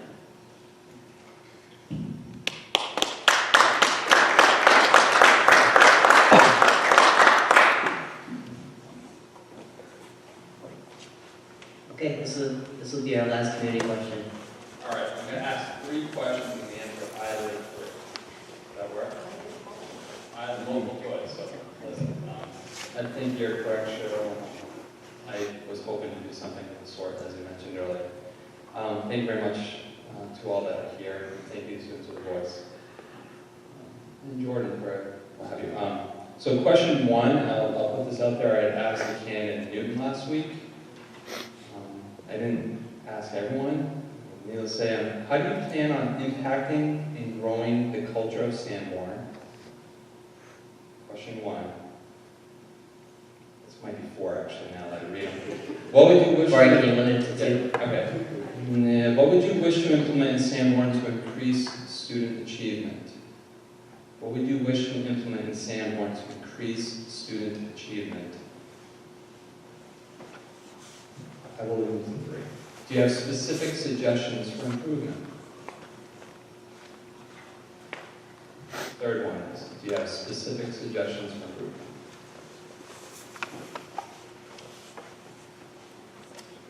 Fair enough.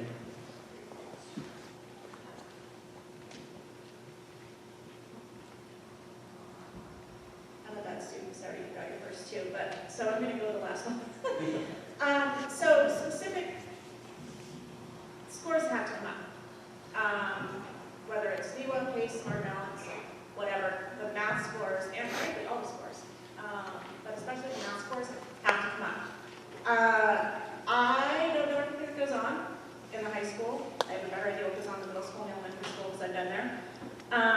But in my experience as an educator, to have improved scores on anything, whether it is projects or classwork or standardized tests, you need a few things. You need more time on task, you need a predictable and consistent routine, and you need to minimize transition time. If you have a predictable and consistent routine, and you minimize transition time, then you automatically get more time on task.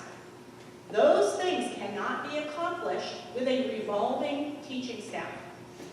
Those things get better and better and better the more comfortable teachers are teaching their subject.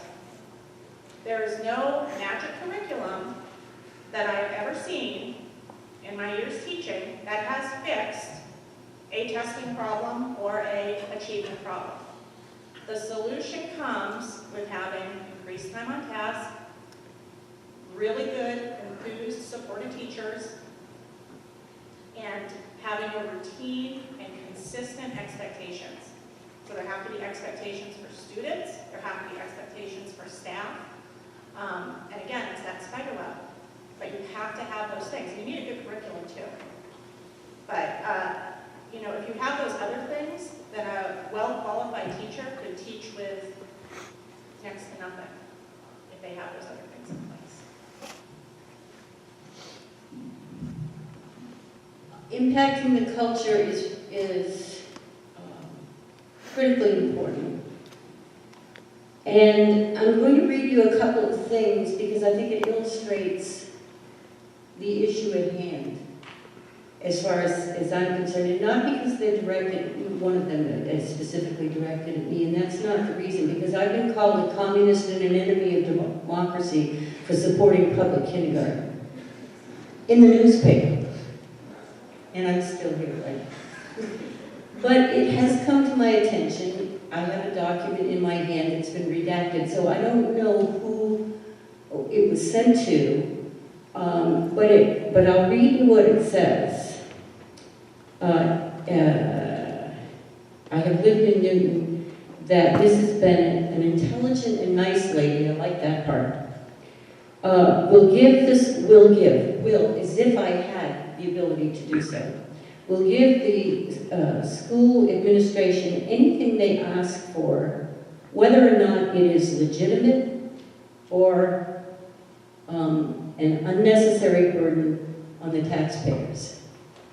I have the document. It was sent out. It's out there in the ether, as I like to say. And as changing culture, I mean, the person who wrote this, I know who it is, doesn't know me, doesn't know much about me, except apparently thinks I'm intelligent and nice, but has not been to any meetings that I can remember on the school board where important matters were discussed, and yet feels free to write something like this. And again, it's not because I don't care, but I do care that it is out there in the culture that this is appropriate. Jenny, I got one there, sorry. Specific suggestions for improvement. I feel like this is sort of my wheelhouse as a person who's been in the district for as long as I have. I think one of the biggest problems you have right now, and this is one of the reasons that I'd like to be on the policy committee, is that you have these two words that we put together called teacher discretion.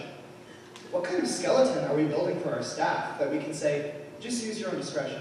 I feel like that's a huge problem. We have to have consistency across the district that tells people how they want to deal with reassessment, how they want to deal with discipline, how they can deal with competency grading. You can't just tell teachers, we'll all be on different pages. So I'd like to sort of introduce new policies and recommend to the board different things that we can, for certain, just say, teachers, this is what we have, and we will totally back you with this kind of information. Because if we're not supporting our staff, then there's no skeleton for what we're really trying to do here. I think that I've had this conversation with Mr. Stack. We've talked a lot about competency-based grading and certain elements that are possibly missing from that. I think that if we can implement more discussion about completing competency-based grading, looking more into reassessments and making sure that kids are turning in their work on time, that we're connecting with honor students, special needs students, and students that may fall in between, because I feel like all of those students could be more capitalized on, and we could be talking more about them and how to impact their education. I think reassessment policies are something that I'd be very... Michael, I gotta stop it there, sorry. All right. Reassessment policies. I'm going to speak to the growth of the culture of Sanborn. And the one thing that comes to mind for me is just more community involvement, getting the information out there more publicly, finding different ways to communicate the information, being a parent in the school system. I found it was difficult to retrieve information. I know you guys try to do a great job, but I think we got to learn ways to solicit feedback, get ideas from folks, maybe try to get community representatives to represent different class members. Get more folks to be able to attend the meetings. I know it's difficult, but if you can get a representative from different folks in the community to sort of serve a purpose and get more involved. Again, I know how difficult that can be, but I think the more folks can come together and learn what we do, and have a say or feel as if they can contribute to what we do and offer suggestions, you can grow the culture. When folks feel like they can work together and really be heard, and their concerns can be heard, and not really fall on deaf ears. Not that I'm not saying it's been that way, but some folks feel as if it's been that way. We have to learn how to solicit it. We really have to actively find ways to get the information out there and get it back to us to show that we really care about what their concerns are of. Anyone else would like to respond?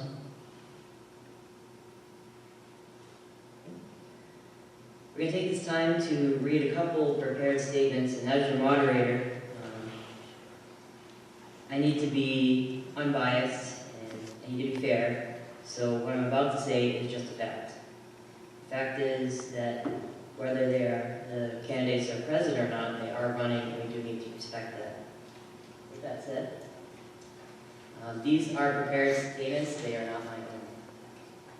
And in the spirit of fairness, I'm going to ask that I'm timed for 60 seconds, as everyone else was who was present. Jim Baker, 3-year school board position, Newton. Thank you for the invitation to be here tonight. I apologize that I'm out of this town this evening, visiting family and friends on a trip that was planned a year ago, before I knew I was running for school board. I appreciate this opportunity to tell you why I'm running. As a resident of Newton for the past 29 years, I've seen many positive changes in the school district, especially since the years when our schools were in danger of losing accreditation. During that time, many concerned citizens took leadership positions that resulted in changes in the way business was done on the school board. As a result, the district is much healthier, and the district, past school board members, and the current administration are rightfully proud of those accomplishments. Our superintendent and high school principal and others have won awards for innovation. Pride returned to Sanborn.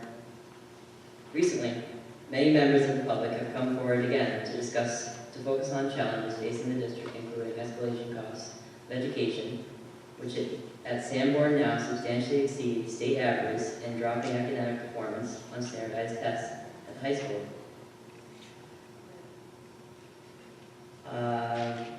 Just to skim There's mention of unmet challenges, be an honor to serve. If elected, I want to find solutions. He notes he has a bachelor's degree in business administration and hopes to see you at the polls on the 14th. My name is Tammy Mahoney. I'm a candidate for school board. I'm sorry that I was unable to attend tonight, and I'd like to express my gratitude for the opportunity to let you know something about myself and why I decided to run for school board. I was raised by a single mother who worked as a remedial reading teacher. My sister teaches first grade, and my father-in-law was the school superintendent in Mass. I have a true appreciation for the value and need for public schools. I have a bachelor's degree in social work from Skidmore College and spent 15 years working as an energy conservation company in the nonprofit sector, including several years as the manager of a multi-million-dollar contract. For the past 18 years, I've worked in the technology field as assistant analyst. My husband and I have lived in Kingston for the past 17 years with our 2 children. They both attended Sanborn, and although we opted for a more traditional high school choice for my daughter, my son is a Sanborn graduate. I volunteered in their classes, served as a school parent, and was active in the PTA. I was also an officer with the Music Boosters, volunteered for drama and sports boosters. Tammy also notes that she was president of Soccer League, youth soccer, scout troop leader for Girl Scouts.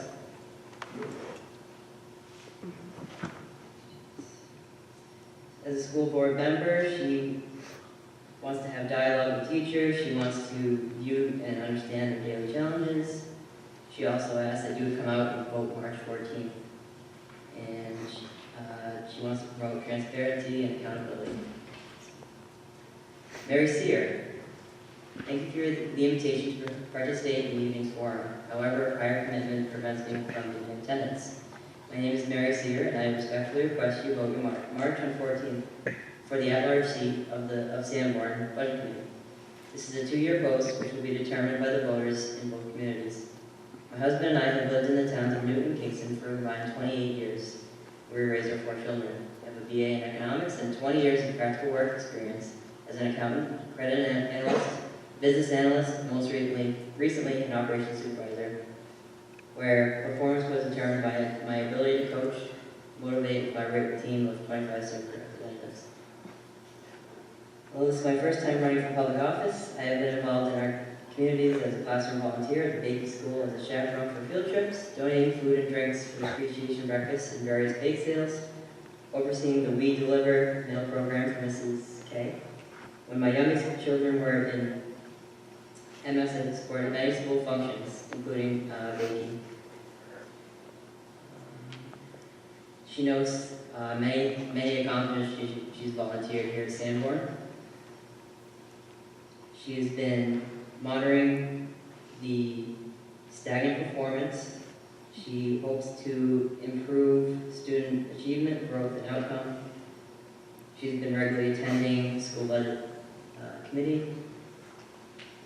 And again, looking for collaboration. That is all I have for prepared statements. So for the very first meeting, this is very good, very productive, and I'd like to again thank the organization for putting this together. If I could just... Oh, hold on, I do have one more that popped up. This is from James Doggett at P60. While I'm at another meeting tonight, I want to thank Mr. Piper for reading my philosophy of education. There are the ones I held for the 24 years I was on the school board, and in variation when working as a budget committee member. I believe we owe the future generations the best education we can afford. Education is expensive, and as in most households, those who oversee spending must keep in mind the limited resources available. There must be a balance to ensure all areas of need, town, school, and individual, can be covered in a wise and prudent manner. I believe every child gets the education they and their parents are willing to work and achieve. Even in the best public school, parents need to reinforce the work of the teachers. Parents must make sure their child's assignments are handled in on time, that school rules are followed, and work with their children as needed to review areas of difficulty. I have noticed that those students whose parents are involved succeed. I believe in homogeneous groups, grouping for core instruction. Grouping students with abilities in core classes enables all students to be taught in a rigorous and motivating manner. I I believe every student is destined to live beyond high school, and education will prepare them for that life. Each prospect is equally valid and needs to be supported as such. James is running for selectman in Newton. All right, there's no more hidden prepared statements in the notebook. No, Ms. Little had asked a question about which one of us were running for a specific position. So in that order, we had Jim Baker, who was running for the 3-year Newton, Tammy Mahoney, who was running the 3-year at large, and Mary Sear, Budget Committee at large for 2 years. Just in case you had the same question for this man. Budget committee. Sorry. But- Jim's running for budget committee. No, Jim's running. Oh, sorry. Also, if you'd like to stick around, we have a school board meeting right after, so if you'd like to get involved, we'll be here later. Thank you for everyone for attending. We're hoping to do this again next year, so thank you guys and have a good night.